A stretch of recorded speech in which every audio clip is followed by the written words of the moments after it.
인공지능은 핵폭탄보다 더 위험하다.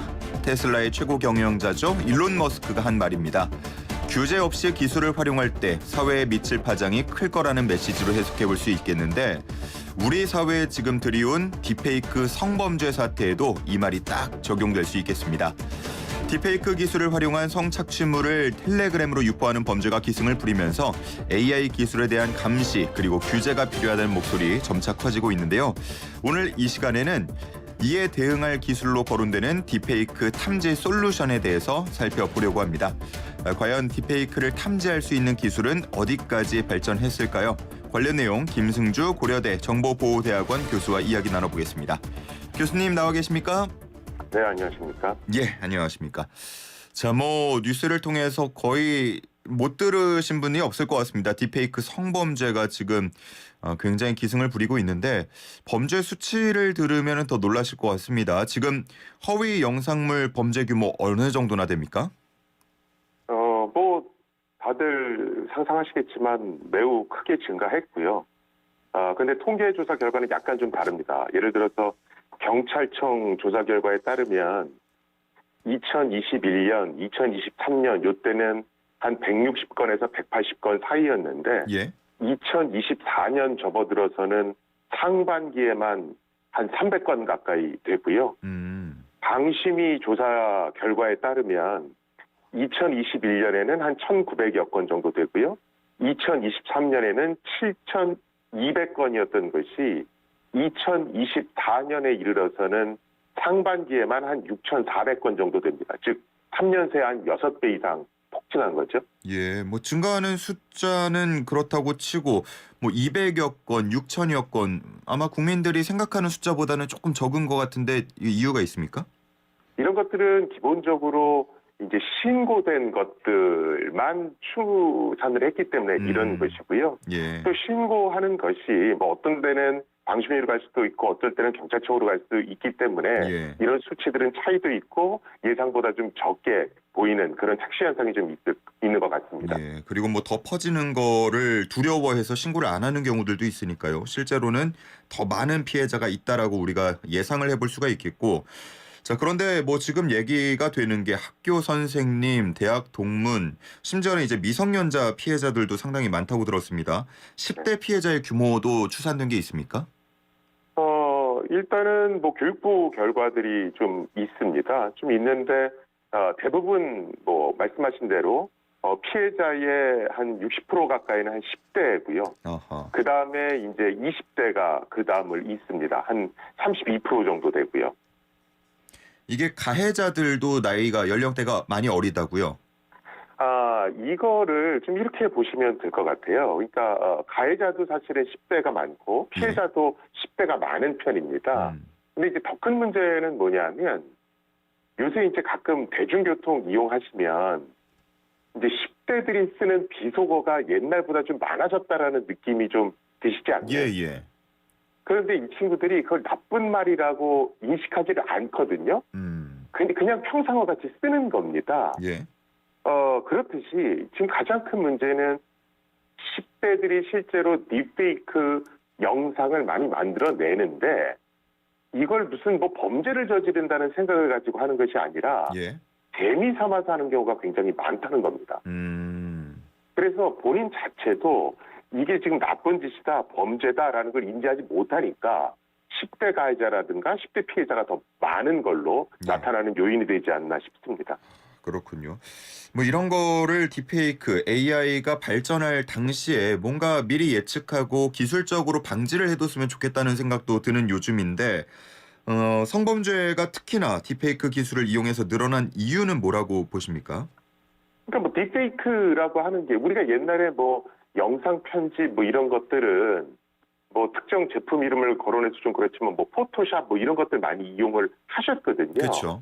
근데 이제 포토샵 같은 걸로 이런 어떤 영상 편집 프로그램 또는 이미지 편집 프로그램을 이용하려면 어느 정도 그 프로그램 사용법을 익혀야 됩니다.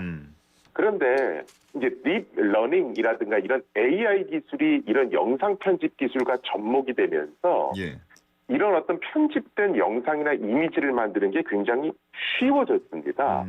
그러다 보니까 이것저것 편집을 하기 시작했고 그 중에서 이제 많은 사람들이 또 흥미를 느끼고 자극적인 것들은 아무래도 성 관련한 영상이다 보니까 딥페이크가 이런 성범죄로 악용되고 있는 것 같습니다. 예. 이게 뭐 영화 등의 분야에서는 상당히 또 주목받는 기술이기도 한데 범죄로 악용될 때에는 이렇게 큰 문제가 되는 것 같습니다. 혹시 뭐 이렇게 딥페이크 기술을 활용해서 영상물을 만들어 보신 적이 있습니까? 저는 이제 학교에 있으니까 예, 예. 딥페이크 그러니까 AI를 사용하는 여러 가지 기법들을 강의 시간에 강연을 하죠. 근데 그런 것들은 이제 이미지 편집을 어떻게 한다 이런 차원에서 강의를 하는 것이지. 예, 예. 그걸로 무슨 특정 영상을 그 자리에서 편집해서 해보고 이렇게까지 가지는 않습니다. 실제로 그런 거를 강의할 때 보면은 그러면 특별한 기술을 갖춘 학생이 아니더라도 누구나 다 접근을 할 수 있다. 그러니까 그만큼 좀 확실히 예전보다 쉽다. 편리해진 건 사실이고요. 편리해지고 지금은 싶다. 이미지 영상을 생성하는 AI가 그냥 말로 입력을 하면 예. 그것을 그대로 영상으로 표현해주는 수단 지경까지 왔습니다. 아하. 그래서 예전보다 굉장히 빨라진 건 사실입니다. 그렇군요. 여기서 주목할 부분이 또 한 가지 있는 것 같습니다. 어쨌든 이런 영상물들이 성범죄 영상물들이 텔레그램이라는 플랫폼 SNS를 통해서 유포가 된다는 건데 텔레그램은 이전에 마약 문제 때도 주목을 많이 받았었고요. 어떻게 이렇게 범죄의 온상이 된 겁니까? 사실은 텔레그램은 이번에 딥페이크 성범죄에서만 이슈가 되고 있는 게 아니라 예전에 조지빈 N번방 사건 때도 굉장히 이슈가 됐었죠. 예. 사실은 텔레그램이라고 하는 게 보안성이 강화된 메신저. 그래서 이걸 이용하면 익명성이 철저히 보장된다. 이렇게 많은 분들이 알고 계세요. 예. 그런데 기술적으로 봤을 때는 텔레그램 보다도 훨씬 더 뛰어난 보안을 자랑하는 메신저들은 여럿이 있습니다. 그래서 실제로 조주빈 사건의 경우에는 일반인들을 대상으로 성착취물을 유포할 때는 텔레그램을 썼지만 VIP방에서는 또 다른 더 뛰어난 보안 메신저를 사용했습니다. 아하. 그리고 드루킹 같은 경우도 텔레그램보다 훨씬 더 뛰어난 보안 메신저를 이용해서 범죄를 공모하고 이랬었거든요. 예. 그래서 텔레그램이 좋은 보안 메신저, 익명성을 추구하는 보안 메신저인 건 맞지만 기술적으로 최고 수준의 보안 메신저는 아닙니다. 그럼에도 불구하고 이 텔레그램의 CEO, 텔레그램의 대표가 정부의 수사 협조에 타협을 안 하기로 굉장히 유명합니다. 예. 그리고 러시아 정부에서도 텔레그램 CEO에게 수사 협조를 요청했더니 그거 싫어 그러면서 다른 나라로 망명했다는 그런 일화까지도 있거든요. 예.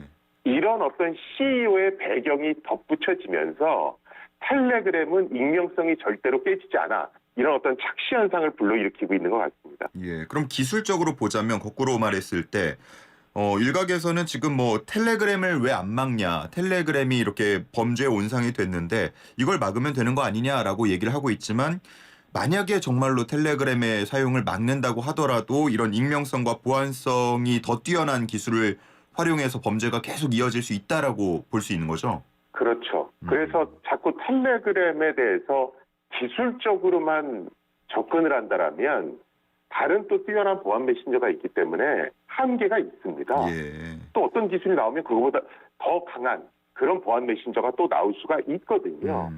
그래서 제가 사실은 여러 지금 딥페이크 관련 대책도 나오고 예.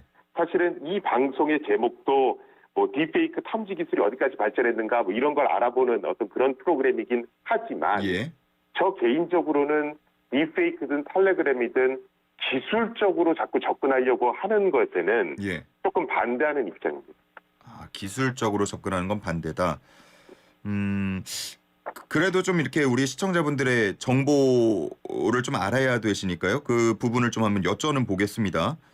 이게 딥페이크가 어쨌든 AI를 활용한 기술인데 그러면은 그런 AI를 AI로 잡을 수는 없는가? 그러니까 눈에는 눈, 이에는 이식으로 탐지 기술 또한 AI로 활용할 수 없는가? 이런 부분들도 많이 궁금해 하시거든요. 어떻습니까? 사실은 그런 시도는 예전부터 이미 있었고요. 예. 그래서 야 AI로 어떤 걸 만들었으니까 그걸 AI를 이용해서 탐지하면 될 거 아니야. 뭐 이런 시도는 옛날부터 있었고 예. 그것을 굉장히 열심히 하고 있는 회사 중에 하나가 구글입니다. 그래서 구글이라고 하는 회사는 여러 가지 이미지들을 자기 사이트에다가 이렇게 공개를 합니다. 예. 그래서 일반인들이 뛰어난 탐지 기술을 개발을 해서 그 사진으로부터 어떤 딥페이크를 이용한 위조 사진과 실제 사진을 구별해내는 것을 테스트해 보도록 어떤 유도하고 있거든요. 예. 이런 것들이 이제 대표적인 AI를 이용해서 AI를 막는 어떤 그런 어떤 시도들이라고 보시면 되겠습니다. 말씀하신 구글 같은 경우가 그 생성형 AI로 만든 이미지에 워터마크를 삽입하고 있다고 알고 있는데 이게 워터마크 기술이 좀 더 보편화되면은 딥페이크 범죄 막을 수 있는 거 아니냐? 그건 아니고요. 아닙니까? 그러니까 워터마크 기술은 조금 분리해서 보실 필요가 있습니다. 예. 아까 제가 이제 AI, 그러니까 우리가 보통 딥페이크를 어떻게 잡아낼까? 그게 이제 두 가지가 있는데 예. 크게 보면 하나는 아주 뛰어난 탐지 기술을 만들어서 그것을 가지고 딥페이크 위조 영상을 잡아내는 겁니다. 그러니까 이게 진짜 영상인지 가짜 영상인지를 구별해낸다. 그렇죠. 이렇게 예. 탐지하는 분야가 하나 있고요. 예. 워터마크는 뭐냐면 지금 여러 글로벌 기업들이, 글로벌 테크 기업들이 AI를 이용한 영상 편집 기술들을 내놓고 있습니다. 그런 소프트웨어들을 출시하고 있거든요. 예. 그런데 범죄자들이 이런 양질의 소프트웨어를 악용하면 문제가 있을 수 있지 않습니까? 예. 그래서 글로벌 테크 기업, 정상적인 기업들이 AI 기술을 이용한 영상 편집 프로그램을 시장에 내놓을 때는 그 영상 편집 프로그램에 워터마킹 기능을 삽입하라는 겁니다. 이 워터마킹 기능은 뭐냐면 예. 이 AI 영상 편집 프로그램을 이용해서 어떤 이미지를 만들어냈을 때 그 이미지에 이 태그를 붙이는 겁니다. 꼬리표를 붙여서 이건 인공지능이 만들었습니다. 이렇게 표식을 붙이라는 겁니다. 아. 이게 워터마크 기법이고요. 예, 예. 자, 그러면 범죄자들은 이렇게 워터마크가 붙는 그런 정상적인 소프트웨어를 안 쓸 거 아닙니까? 예. 그렇죠? 그러면 결국은 자기네들이 만들어서 쓸 텐데 이렇게 범죄 집단이 스스로 만들어서 쓰는 이런 영상 편집 도구들은 탐지 기술을 이용해서 별도로 잡아내겠다는 겁니다. 두 가지 방안을 다 활용해가지고 어쨌든 막겠다라는 건데, 근데 그럼에도 불구하고 기술적으로만 보자면은 결국 창과 방패 싸움에서 이 범죄자들 쪽이 조금 더 앞서갈 수 있다라고 보시는 건가요? 그렇죠. 우리가 얼마 전에 이제 매크로 때문에 되게 문제가 됐던 적이 있었죠. 예, 예. 그럼 정말 많은 분들이 교수님 매크로 이거 기술적으로 못 막나요? 이 얘기를 굉장히 많이 하세요. 예, 예. 그런데 매크로를 기술적으로 막아도 또 그걸 우회하는 게 또 나옵니다. 이게 해킹 기술하고 되게 비슷하거든요. 예. 그래서 뭐 워터마크 기술이든 탐지 기술이든 이런 것들은 얼마든지 우회하는 기술이 나오기 때문에 기술적인 수단으로는 분명히 한계가 있습니다. 그래서 제가 기술에 너무 집착하는 건 좋지 않다 이렇게 얘기하는 거고요. 예. 실제로 그런 선례가 있습니다. 뭐냐면 예전에 조주빈 N번방 사건이 있었을 때 그때 정부에서 AI 기술을 이용해서 성착취 동영상을 인터넷에서 다 탐지하겠다. 이런 계획을 발표했던 적이 있습니다. 예. 그러면서 모든 언론에 그 AI 탐지 기술을 대서 특필하던 때가 있었거든요. 예. 그때도 제가 이거 기술적으로 그렇게 완벽하게 안 됩니다. 분명히 한계가 있습니다. 이렇게 얘기를 했었거든요. 그러면 지금 조주빈 N번방 사건 이후로 성착취물 동영상이 얼마나 줄었는지를 한번 보자 이거죠. AI 탐지 기술이 과연 얼마나 잡아냈는가. 예. 사실 그렇게 기대에 못 미치거든요. 이번 딥페이크 탐지 기술도 기술적으로만 접근하면 N번방 사태처럼 그 한계가 뻔히 보일 겁니다. 자, 그러면 뭐 기술적으로는 막을 수 없다라고 한다 그러면 어쨌든 뭐 피해는 막아야 되는 거 아닙니까? 어떤 방법이 있겠습니까?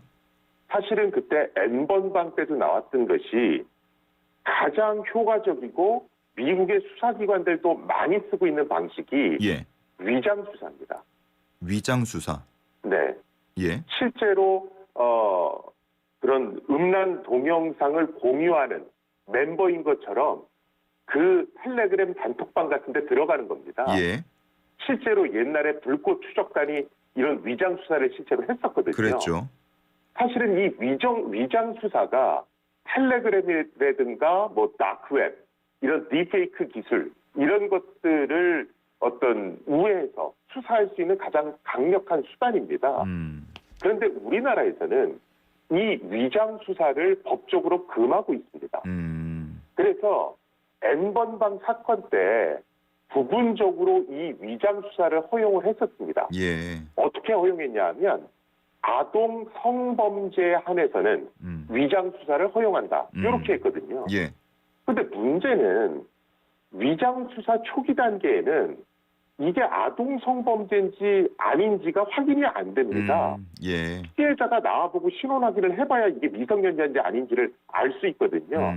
그래서 그때 N번방 사건 때도 거론이 됐습니다만 이 위장 수사의 허용 범위를 아동 성범죄에서 디지털 성범죄 전체로 확대할 필요가 있습니다. 예. 그러면 1차적으로 텔레그램을 또는 딥페이크를 탐지하는 기술 개발하는 것보다 훨씬 더 즉각적인 효과가 나올 확률이 높습니다. 알겠습니다. 기술적으로 예방은 다소 어려운 측면이 있으니까 좀 수사랑 적발을 강화하고 또 처벌을 강화하는 쪽으로 우리가 대안을 마련해 나가야 된다라고 제가 이해하면 되겠습니까? 맞습니다. 알겠습니다. 자, 오늘은 여기까지 듣도록 하겠습니다. 김승주 고려대 정보보호대학원 교수와 함께했습니다. 고맙습니다. 네, 감사합니다.